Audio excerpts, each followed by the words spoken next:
se encontra num dos livros, ou talvez no livro mais conhecido, mais lido, mais impresso e mais propagado de toda a Bíblia, que é o Evangelho de João.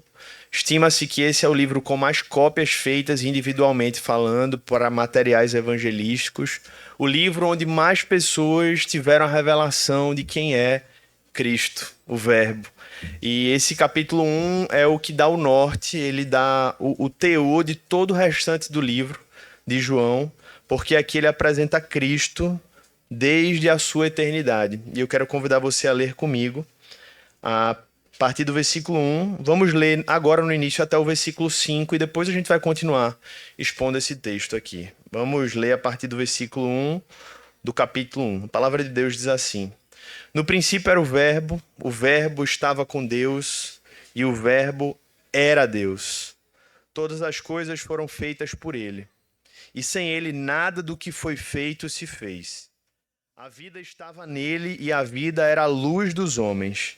A luz resplandece nas trevas e as trevas não prevaleceram contra ela. Vamos orar?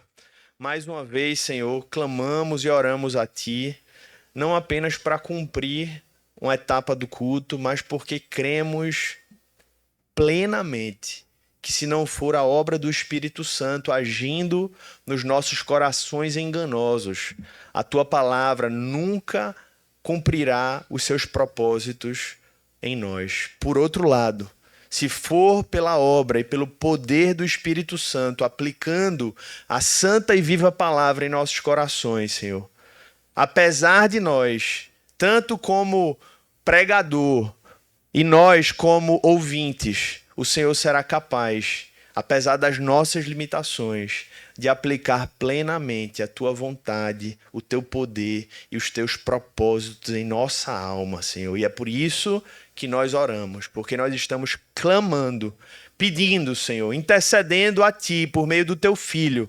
Fala com a tua igreja, Senhor. Ministra a nossa alma. Nós estamos aqui diante do banquete da graça e a tua palavra viva está sendo nos ofertada como alimento. Mas nós somos obstáculos, Senhor, a isso. E por isso pedimos que o teu Espírito Santo opere em nossas fraquezas, em nossas incapacidades, para que nada venha impedir que a tua palavra cumpra os teus santos propósitos em nossas vidas. É o que eu te oro e eu te peço no nome de Jesus, e toda igreja possa dizer amém e amém. Albert Schweitzer, pelo menos foi assim que eu pesquisei e vi que se pronunciava esse nome alemão. Foi um homem que nasceu em 1875 na Alsácia, uma região que à época era parte da Alemanha e hoje é França. E desde jovem esse homem se destacou pela sua inteligência e pela versatilidade de atuação dele. Ele foi um teólogo, mas principalmente um filósofo e um talentoso músico e organista. E aos 30 anos, quando ele já era conhecido pelas suas habilidades em todas essas áreas, e como uma das mentes brilhantes, ele foi alcançado por uma palavra da parte de Deus que o fez tomar uma decisão muito importante na sua vida e que faz com que isso chegue até nós hoje. Ele leu no Evangelho de Mateus, no capítulo 25, tudo que fizerdes a um destes meus pequeninos, a mim o fizestes. E ao ouvir isso, ele decidiu que a sua vida precisava refletir ainda mais o chamado de Jesus para servir as pessoas. E nesse sentido, o que Deus colocou no seu coração, apesar de toda a carreira que ele já havia construído, como filósofo, teólogo e sobretudo como músico, que se apresentava em diversos lugares, foi deixar toda aquela carreira construída ao longo de décadas para se tornar um estudante de medicina e se tornar um missionário numa vila do Congo francês. E as pessoas interpelavam ele e diziam: como assim? O que é que você está fazendo da sua vida? Você vai entrar num curso que você nunca experimentou, vai mudar de carreira e vai para um lugar desconhecido fazer algo que você nem aprendeu ainda. E ele disse: foi isso que Deus me chamou para fazer. E ele se tornou um médico, mas não um médico, apenas um médico missionário. Viajou para essa pequena vila no Congo francês, onde as condições e locais de trabalho eram extremamente precárias, as condições. E ele e a sua esposa, além de irem para trabalhar, usaram todos os recursos que eles haviam adquirido em vida para construir um hospital ali naquele local, onde eles tratavam pacientes com lepra, malária e outras doenças tropicais. Ele operava em condições inapropriadas, improvisadas, iluminada por lampiões, e apesar das dificuldades, ele nunca se queixava, porque para ele aquilo era um privilégio. E ele passou a não apenas curar corpos pela medicina, mas abençoar vidas com o Evangelho de Cristo. E certa vez perguntaram por que abandonar uma vida tão consolidada, de conforto, de prestígio. E ele disse: por quê? O exemplo de Cristo. Ele deixou a glória celestial para servir à humanidade. E eu não poderia fazer menos. E ele passou 50 anos no Congo. Em 1952 recebeu o Prêmio da Paz e dedicou a todo o seu prêmio à premiação, dedicou todos esses recursos da premiação para a expansão do hospital. E essa história, irmãos, ela nos ajuda a compreender, não plenamente, porque não há nada igual, mas nos ajuda a vislumbrar, por um exemplo humano, o que foi a encarnação do Verbo. Porque assim como esse homem desceu de uma posição privilegiada para viver entre os pobres e cuidar deles por amor a Deus, Jesus Cristo desceu da sua glória celestial para habitar entre nós, não apenas pobres, mas principalmente pobres pecadores. Uma doença que não poderia ser resolvida com dinheiro e com nenhuma outra coisa a não ser pela via espiritual. E ele não veio apenas para viver conosco, ele veio para nos salvar, tomando sobre si, como cantamos, as nossas dores e morrendo em nosso lugar. E é com isso em mente que eu quero ler e expor esse Evangelho de João, porque no final do capítulo 1, ou melhor, no final dessa sessão do capítulo 1, dessa primeira sessão, no versículo 18, João fala algo que dá o tom de todo o livro e do próprio capítulo 1, da profundidade do que ele está trazendo, porque ele diz que ninguém jamais viu a Deus. O Deus unigênito que está junto ao Pai, ou do Pai, é quem o revelou. Irmãos, para o judeu do primeiro século, a gente precisa se colocar lendo a Bíblia, fazendo ou tentando escutar como o seu leitor original ouviu. E quando o judeu do primeiro século ouve essa seção do capítulo 1 que a gente acabou de ler, qual foi a reação que eles tiveram? Qual era a única reação possível para eles? De escândalo, de choque. Porque nem Moisés, que foi o principal líder do povo de Israel, havia visto a Deus, porque ele não poderia vê-lo face a face. E agora João estava dizendo que Deus havia se revelado ao mundo por meio da pessoa de Jesus. Ninguém jamais viu a Deus, mas o Deus unigênito, o Deus Filho, que está junto do Pai, o revelou. E se isso é verdade, irmãos, se é verdade que o Deus Filho torna Deus conhecido, surge a pergunta inevitável e que nós precisamos nos fazer nesse período de advento, onde nos preparamos para a vinda de Cristo, quem é esse? Quem é o Filho?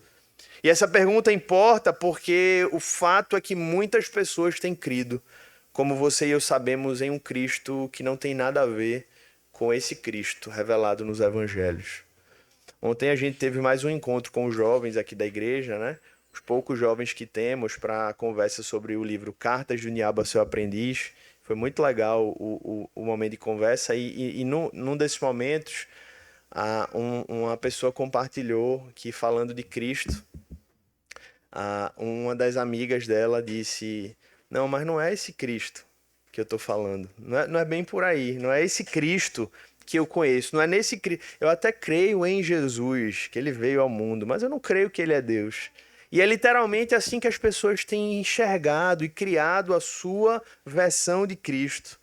Um Cristo criado segundo a sua conveniência.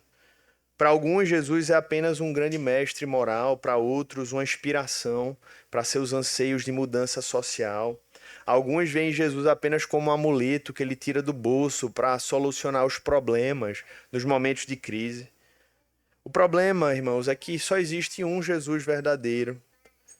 E se muitos creem num Jesus falso, eles estão conhecendo também um Deus falso. Porque se Jesus revela quem é Deus, crer num Jesus falso revela um Deus falso. E esse capítulo 1 ele vem para nos mostrar, pelo Evangelho de João, por aquele a quem Cristo mais amou, por aquele que caminhou com Cristo nos mais diversos momentos, inclusive alguns que os outros discípulos não caminharam. E ele vem para, na essência, começar a revelar quem verdadeiramente é esse Cristo, o qual nós estamos celebrando e na espera para comemorarmos e celebrarmos o seu nascimento. E ele começa dizendo: no princípio era o Verbo, e o Verbo era Deus, estava com Deus. Irmãos, a primeira coisa que a gente aprende aqui sobre Cristo é com o significado dessa palavra verbo. Em outras versões é a palavra. No grego, essa palavra é um termo talvez conhecido de alguns, que é logos. Existem bandas, um grande conjunto musical brasileiro chamado Logos, músicas excelentes. Existem softwares cristãos chamados Logos, existem escolas chamadas Logos. Então essa palavra talvez para você não seja tão estranha, mas a pergunta é o que ela significa, qual é o significado dessa palavra no seu sentido original. E João é estratégico aqui porque ele escolhe uma palavra que ele sabia que ia chamar a atenção de qualquer pessoa daquela época. Qualquer pessoa que usava o grego como idioma oficial, ao ouvir Jesus é o Logos, iria parar e dizer: opa, como assim o Logos? Porque o Logos tinha significados para os gregos. Heráclito, por exemplo, filósofo grego conhecido, 500 anos antes de Cristo, usava essa palavra para designar a suprema sabedoria a qual os filósofos gregos tanto buscavam. A sabedoria que supostamente governava o universo. Para os estoicos, o Logos era nada mais que não o princípio racional. Eles não criam em Deus. Então, o Logos era um princípio racional que guiava todas as coisas. E para os judeus, essa palavra tinha um significado também. Ela era muito relacionada ao poder criacional de Deus em Gênesis. Foi por meio do Logos que o mundo se fez. Foi a palavra vinda de Deus que fez o mundo, com a sua sabedoria, ser formado. Portanto, ao usar essa palavra, irmão, João consegue trazer uma definição da pessoa de Cristo que fez todos naquela época pararem e dizer: opa, eu preciso entender o que é que está se falando aqui. Porque dizer que esse homem era o Verbo, era o Logos, não é algo comum. E Jesus aqui, no final das contas, está querendo ser definido por João como uma expressão que reflete tudo aquilo que aponta para o poder, a grandeza, a sabedoria, a lógica, a grandeza, a majestade de um Deus que não pode ser definido, porque a verdade é que Logos tinha centenas, se não milhares de significados na língua grega. Então, no final das contas, quando João usa a palavra Jesus é o Verbo, ele está dizendo, na verdade, esse homem ele é tão grande, tão poderoso. Na verdade, ele é Deus. E ele não pode ser definido, tamanha é a sua grandeza. Tamanho é o seu poder, tamanha é a sua glória, tamanha é a sua majestade. Porque na verdade, ele não pode ser definido porque foi ele quem definiu todas as coisas. Foi ele quem criou cada ser, cada objeto desse mundo, cada coisa, foi ele mesmo quem o fez. Logo, ele não pode ser definido, porque ele é antes de tudo que existe. Por isso que João faz questão de dizer: no princípio era o Verbo. E para quem gosta de estudar português, percebe que ele usa, na melhor tradução aqui, o pretérito imperfeito. Ele não diz Jesus foi o Verbo. Ele diz: Jesus era o Verbo. Para mostrar para a gente que quando tudo começou, ele já existia. Ele já existia antes que a matéria fosse criada, antes que o tempo começasse, ele já existia. Por isso que ele é o Pai da eternidade. Por isso que ele é o Senhor da história, e antes do começo de todas as coisas, do tempo, do espaço, da matéria, no princípio o Verbo já existia. E ele não era apenas o Verbo, mas o Verbo eterno. E é por isso que ele diz que ele estava com Deus. E em outras versões, assim como essa, que diz que o Verbo era Deus. Então ele não era apenas o Verbo, o Logos, mas ele é Deus. Uma pessoa distinta do Pai, mais uma com ele. O Pai e o Filho, assim como o Espírito Santo, pessoas distintas, mas um só Deus, ligados por uma união inefável, inseparável. E o incrível, irmãos, é que o Filho não está apenas com Deus. É o que João faz questão de destacar. O Verbo estava com Deus, mas não apenas isso. O Verbo era Deus. E isso tem várias implicações, irmãos. Porque isso nos faz ter que tomar uma posição sobre Cristo. Nos faz olhar para os nossos parentes e amigos que estão conhecendo a Cristo e ter que tomar essa decisão. Que é uma decisão que parece simples, mas é radical para muitos. Jesus é ou não é Deus? E como disse Lewis, só tem 3 opções, não tem como fugir, é lógica aplicada à teologia. Se você lê os evangelhos, que são os relatos fidedignos e mais confiáveis sobre ele, só tem 3 opções. Ou ele era mentiroso e mentia o tempo todo, como nos debates das eleições, todo mundo dizendo mentiroso, mentiroso, mentiroso. Ou ele era doidinho, lunático, ou ele era Deus. Só tem essas 3 opções. E o fato de nós crermos que ele é Deus, obviamente faz com que nós tenhamos a convicção de que ele nem é lunático, nem que ele é mentiroso. E ele só pode ser Deus. O que não é lógico, irmãos, é nós, ou muitos dos que nós conhecemos, e que inclusive nessa época de Natal vão estar postando fotos e comentários sobre Feliz Natal, Jesus te abençoe. O que não é lógico é as pessoas acreditarem em Cristo apenas como mestre moral, ignorando o fato de que ele mesmo se definia como Deus. E por isso nós cremos que Jesus é Deus, o Deus Filho, o qual já era desde o princípio. Então a gente falou que ele é o Verbo, que ele é Deus, e o versículo 3 nos aponta para uma outra característica dele aqui. Todas as coisas foram feitas por ele, e sem ele nada do que foi feito se fez. A igreja pode ler bem alto esse versículo 3. Todas as coisas...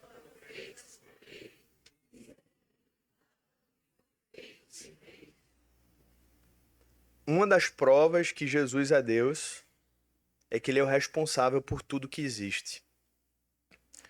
O universo não foi fruto do acaso. Tudo que existe no mundo teve origem em um ser inteligente, poderoso e com capacidade de criação. Apenas para você ter uma dimensão do tamanho da criação, pelo menos do universo conhecido, porque os cientistas já conhecem que existe um universo possivelmente desconhecido, e aí isso gera o debate se ele é infinito ou se ele é limitado, ou se ele tem uma limitação no tempo e no espaço. E nós cremos que ele é limitado, porque o único ilimitado é Deus. Então Deus fez o universo com um tamanho limitado, em que os cientistas não reconheçam esse limite. Mas estima-se que levaríamos 100 bilhões de anos-luz para viajar pelo universo conhecido. 100 bilhões de anos-luz para viajarmos pelo universo conhecido. Dá para imaginar a grandeza do universo? E esse é um exercício espiritual importante, irmãos, porque quando a gente começa a observar a grandeza do universo, sabe o que isso faz com a gente? Faz a gente entender quem a gente é. Faz entender que a gente é pó. Faz entender que o mundo não gira em torno de nós. Esse evento que aconteceu essa semana, daquela mãe brigando com a menina ali que não queria ceder o lugar para a filha dela, é uma prova e um reflexo da nossa sociedade que é idólatra de si mesmo. As principais reflexões que se fazem é, olha como estão criando os filhos. Ok, é uma reflexão importante. Mas a reflexão mais importante é o que é que estava no coração daquela mãe para ela acreditar que ela tinha o direito de exigir aquele lugar. Ela se amava demais e achava que a filha tinha o direito de exigir generosidade. Generosidade não se exige, irmãos. Eu posso dar, eu posso ser generoso, mas eu não posso exigir do outro generosidade. E o que faz essa sociedade doente exigir generosidade é se achar muito bom e muito digno de ser amado. É a idolatria do eu. Mas quando a gente olha para o tamanho do universo, a gente olha e diz: eu sou um pó de areia. Na verdade, um pó de areia para a Terra ainda é muito maior do que eu sou diante do universo. E isso nos coloca numa condição de dizer: Senhor, baixa minha bola, Senhor. Me faz dar honra e glória e louvor a ti. Me faz ajustar as minhas velas. Me faz olhar para mim mesmo de um modo equilibrado.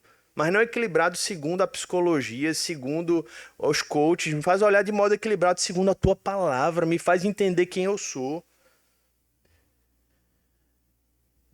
Se a gente voasse na velocidade da luz, irmãos, o que esse dado nos diz aqui é: se nós voássemos na velocidade da luz, seria necessário 100 bilhões de anos para percorrer o universo. Mas se for na nossa velocidade, eu não sei nem calcular. Depois alguém que é bom de matemática faz. Dá para você entender a grandeza do que Deus criou. E eu e você, às vezes, discutindo com Deus pelo que ele fez ou o que ele não fez. Isso não é constrangedor? Por que, Senhor, não fez desse jeito? Por quê?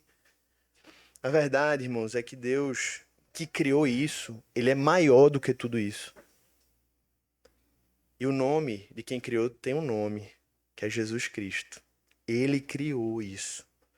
Ele é o criador do universo. E João termina dizendo, para terminar esse pacote da revelação da grandeza de Cristo, a cristologia de João aqui. A vida estava nele e a vida era a luz dos homens. Versículo 4. A luz resplandece nas trevas e as trevas não prevaleceram contra ela. Jesus não criou somente a matéria e o mundo que a gente pode tocar, que a gente pode ver. O homem e a mulher não são apenas uma máquina biológica. O Criador nos fez com anseios espirituais. O problema é que nós sabemos o que aconteceu. Nós nos rebelamos contra Deus. E a partir dessa rebelião, o vazio alcançou nossa alma. A morte nos dominou e as trevas nos alcançaram. E é por isso que João diz, mas tem uma boa notícia. Ele é a luz e ele é a vida. Ele veio para trazer esperança para nós, ele veio para trazer vida, ele veio para iluminar as trevas que em nós habitam. Então João ele cita todos esses elementos e ele mostra 4 características de Cristo. O Cristo que para muitos ainda era confuso. Ele morreu, ele ressuscitou. E as pessoas perguntavam quem é esse Deus? E João, inspirado pelo Espírito Santo, vem e diz, ele era o Verbo. E não apenas era o verbo logos, a sabedoria, o poder, o princípio racional do universo, mas ele é Deus. E ele é o criador de todas as coisas. E além de ter criado todas as coisas, ele é a luz para iluminar as nossas trevas. E ele é a vida para nos trazer perspectiva diante da nossa morte. E aí, diante disso, depois de apresentar Cristo, ele fala sobre alguém que dedicou sua vida para nos preparar para ele. Versículo 6. Houve um homem enviado por Deus, e o nome dele era João. Este veio como testemunha para testificar a respeito da luz, para que todos viessem a crer por meio dele. Ele não era a luz, mas veio para dar testemunho da luz, a verdadeira luz, que vinda ao mundo ilumina toda a humanidade. Você consegue visualizar isso, irmãos? Cristo, a luz do mundo, que ilumina toda a humanidade. Uma humanidade de trevas, de guerras, de brigas, de disputas, de problemas, de doenças, de crises. E Cristo vem com a sua luz e ilumina todas as coisas. Ilumina toda a humanidade. O Verbo estava no mundo, ele continua. O mundo foi feito por meio dele, mas o mundo não o conheceu. Mas antes de seguir aqui no texto, ele fala de João Batista, claramente, nesses versículos 6 a 9, que foi justamente aquele que disse que ele cresça e eu diminua. Então, João Batista é um exemplo, irmãos, para todo cristão. Porque se não fosse João Batista, o caminho para Cristo não havia sido preparado. Ele enviou alguém para preparar o caminho. Ele enviou alguém para organizar a estrada para que quando ele chegasse não houvessem dúvidas de que havia chegado o tempo.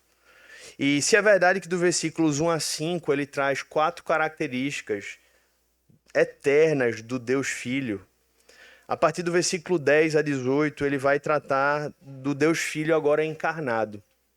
Porque veja a beleza da encarnação, a complexidade. Deus Filho sempre foi. Ele é o eu sou. Mas houve um momento no tempo e no espaço que esse Deus que sempre foi, que era e que sempre será, ele entrou no tempo e no espaço.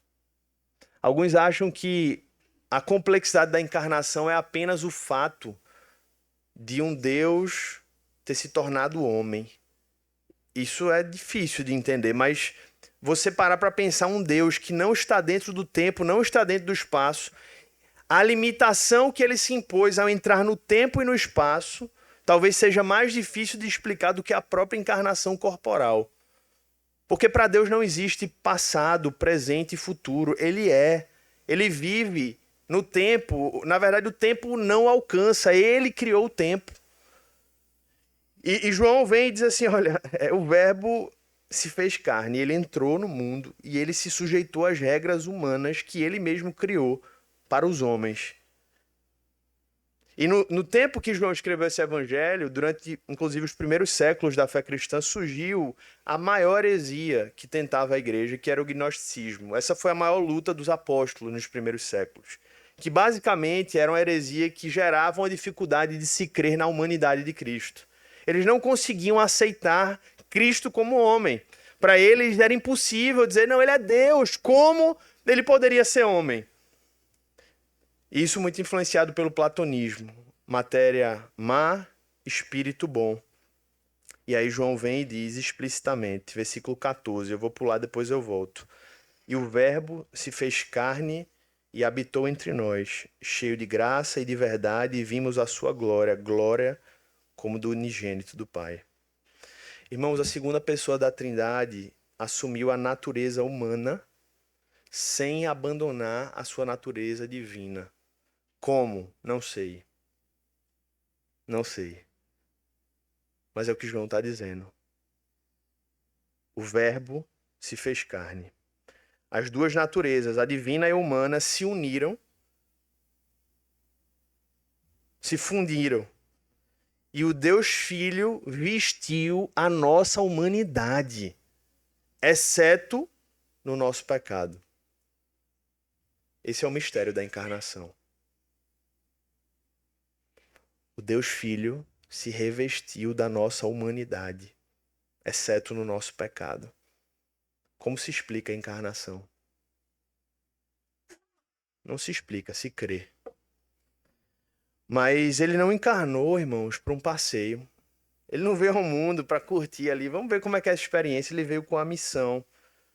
E quando ele diz ele habitou entre nós, ele importa a palavra do Antigo Testamento, que era usada em Êxodo, que era tabernáculo. Isso virou um verbo. É como se ele estivesse dizendo, Deus tabernaculou entre nós. Assim como o povo teve uma experiência forte enquanto Moisés guiava eles no deserto, agora é como se João estivesse dizendo, vocês não estão entendendo a grandeza do que foi a encarnação, porque a encarnação foi quando o verbo tabernaculou entre nós, ele se fez homem e habitou entre nós. Aquilo que vocês tanto ansiavam no deserto pela presença de Deus, agora ele esteve entre nós. A presença de Deus se fez real no nosso meio, ele escolheu habitar entre o seu povo. E agora de uma maneira mais pessoal do que nunca, porque nossos olhos viram, nossas mãos puderam tocar nele. E agora, irmãos, Jesus se tornou, como disseram alguns teólogos, a exegese de Deus. Por meio dele, nós passamos a poder enxergar a Deus. E é por isso que João diz, cheio de graça e de verdade, e vimos a sua glória, glória como do unigênito do Pai. E essa glória não era manifesta pela sua riqueza, não era manifesta pelo seu poder. E essa foi a crise dos discípulos, mas era manifesta pela sua vida perfeita, reta, pelos sinais que ele realizou, mas sobretudo pela sua morte e pela sua ressurreição.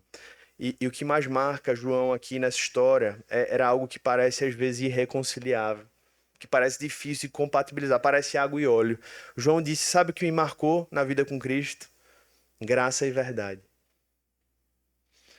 Para nós, irmãos, um dos maiores desafios é zelar pela verdade de maneira graciosa e exercer graça sem abrir mão da verdade. Normalmente, muitos têm a resposta do que é certo e errado na ponta da língua. Muitos dos que têm esse perfil de que conseguem ser muito assertivos no certo e no errado, lhes falta graça, de compaixão e sensibilidade. Na verdade, não é uma das nossas lutas.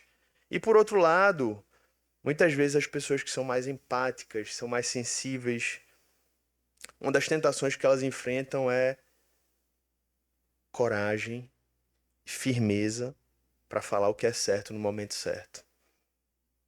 E aí Jesus olha e diz, ou João olha e diz, ele tinha graça e verdade.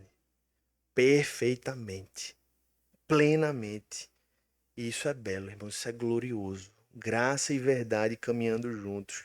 Porque todos nós, versículo 16, temos recebido da sua plenitude e graça sobre graça. Porque todos nós temos recebido da sua plenitude graça sobre graça. E estes versículos, irmãos, resumem para a gente o que foi essa tal da gloriosa encarnação do Filho. A plenitude da vida, da salvação e da revelação de Deus chegaram a nós por meio da graça e da verdade de Cristo. O problema é quando a gente volta para os versículos 10 e 11, porque quando a gente ouve isso, a gente diz, meu Deus, perfeito, está tudo resolvido, graças a Deus.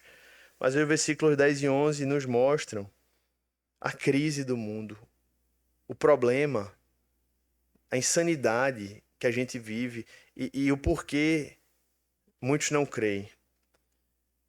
Versículo 11, veio para o que era seu, e os seus não o receberam. Mesmo depois da encarnação, mesmo depois da graça e verdade se manifestar, esse Deus, sendo gracioso, sendo verdadeiro, foi rejeitado pela maioria daqueles para o qual ele veio. E a boa notícia, irmãos, é que os versículos 12 e 13 nos mostram que houve uma parcela, e graças a Deus que somos nós aqui, não por nosso mérito, mas pela graça de Deus, que diz que a todos os quanto o receberam, deu-lhes o poder de serem feitos filhos de Deus, a saber, os que creem em seu nome, os quais não nasceram do sangue, nem da vontade da carne, nem da vontade do homem, mas de Deus. A encarnação não aconteceu porque ele queria dar um passeio na terra. A encarnação do Logos era a única maneira de resolver o nosso maior problema. Como disse Lewis também, o Filho do Homem, ou melhor, o Filho de Deus se tornou homem para que os homens pudessem se tornar filhos de Deus. Essa foi a obra da encarnação. Sem a obra de Cristo, a gente estaria destinado a viver como filho da ira, mortos em nossas transgressões e pecados. Mas presta atenção nisso que eu vou falar. A morte do único Filho de Deus possibilitou o nascimento de muitos outros filhos de Deus. A morte do único Filho de Deus possibilitou o nascimento de muitos outros filhos de Deus. E eu queria concluir, irmãos, fazendo 3 aplicações breves para você levar isso para a sua vida. Primeira coisa que a gente aprende com isso é que nós precisamos de Cristo muito mais do que nós imaginamos. Se houve uma mensagem com a encarnação, se Jesus precisou sofrer tudo isso e o sofrer não começou na cruz, às vezes a gente começa a pensar que o sofrimento de Cristo começou na cruz, né? Mas começou Na encarnação. Ele abrir mão da sua glória, da sua eternidade e se sujeitar a todas as limitações humanas. Se ele fez tudo isso, irmãos, é para a gente olhar e dizer: eu preciso de Cristo muito mais do que eu imagino. O mundo não pode se salvar, é a mensagem do Natal. E no meio de uma época onde muitos passaram a acreditar que as suas vidas estavam resolvidas, até a metade do século passado, com o avanço da ciência, muitos passaram a acreditar: agora está tudo certo, agora está resolvido, agora chegaram as tecnologias em todas as áreas, na saúde, no campo bélico, chegaram as tecnologias no campo de trabalho, nas indústrias, agora o homem se autodeclarou independente de Deus. E as duas grandes guerras vêm para mostrar para a gente que, na verdade, o homem continuava desesperado por um redentor. E talvez seja assim hoje em nossos dias. A gente vê as tecnologias aumentarem, as inteligências artificiais trazendo respostas tão assertivas. E uma das tentações é: tá tudo certo, vai dar tudo certo, vai encontrar a solução. E quando a gente olha para Cristo, irmãos, a resposta é: nós precisamos dele muito mais do que imaginamos. E é por isso que ele encarnou. A encarnação dele nos faz olhar para nós e dizer: eu preciso de Cristo. Eu preciso dele na minha vida, não apenas para me salvar, mas eu preciso dele para me santificar. Eu preciso dele moendo a minha carne para me fazer parecido com ele. E do mesmo modo que nós precisamos dele muito mais do que nós imaginamos, a encarnação nos lembra que nós somos muito mais amados por Deus do que nós imaginamos. Porque, meus irmãos, eu preciso dizer isso para eu terminar aqui. Se você parar para pensar na posição de Deus, não tem exemplo que possa traduzir isso. A gente precisa entender a situação mesmo. Deus cria o homem por liberalidade, por amor transbordante. O homem se rebela contra ele, volta as costas contra ele. Essa poeira cósmica, num universo de bilhões de anos-luz para ser percorrido, olha para Deus e diz: preciso do Senhor. Tentando ver Deus com um bom senso de humor, ele com certeza deve ter rido. Depois de manifestar essa ira santa por tamanho absurdo. Mas o que mostra o amor de Deus por nós, irmãos, é que Deus poderia ter dito: tá tudo cancelado, juízo eterno, destruição, o que ele entendesse. Mas ele se meteu num projeto de redenção por nos amar. Na nossa vida a gente costuma se livrar dos problemas, não é? Vamos resolver isso logo. Tô com esse problema aqui na minha casa, tô com esse problema aqui no meu trabalho, eu tenho que lidar com isso. Como é que a gente faz para resolver? Ele criou um problema para ele. Entenda, ele é todo poderoso, então ele faz tudo, né? Mas na lógica humana, entre aspas, ele criou um problema para ele. Porque ele disse: eu vou amar sacrificialmente essas pessoas. Eu poderia destruí-las. Ele seria injusto se ele fizesse isso? Não, irmãos. Seria até o mais sensato na lógica humana. Se nós humanos fôssemos consultados por Deus acerca dos nossos atos, ou colocando a gente na berlinda, a gente dizer: Senhor, resolve. Acaba logo com isso. O Senhor pode criar outros povos, outras coisas. Acaba com esse problema. Esse povo que tu sabes que daqui a pouco vai estar blasfemando contra ti. Mas, irmãos, é isso que mostra o amor de Deus. Porque é como o apóstolo Paulo diz em Romanos, no capítulo 5, versículos 7 e 8. Dificilmente alguém morreria por um justo, embora por uma pessoa boa alguém talvez tenha coragem de morrer. Mas Deus prova o seu próprio amor para conosco pelo fato de Cristo ter morrido por nós quando ainda éramos pecadores. Esse é o escândalo da graça. Essa é a prova do amor de Deus revelado na encarnação. O Verbo se fez carne é um lembrete vivo de que nós temos um Deus que nos ama muito mais do que nós imaginamos. A pergunta que eu quero fazer, meu irmão, é: qual é a sua reação a isso? Como você reage a isso? Certa vez, um catecúmeno, uma pessoa que estava sendo preparada para o batismo, viu, Vitória? Perguntou a Santo Agostinho, que era o pastor deles ali na época. Pelo menos é uma história que se conta, né? Tá aí nos relatos aí antigos. Perguntaram, um candidato ao batismo perguntou a Agostinho, disse assim: pastor, o que é que Deus fazia antes da criação do mundo? E aí ele respondeu com humor.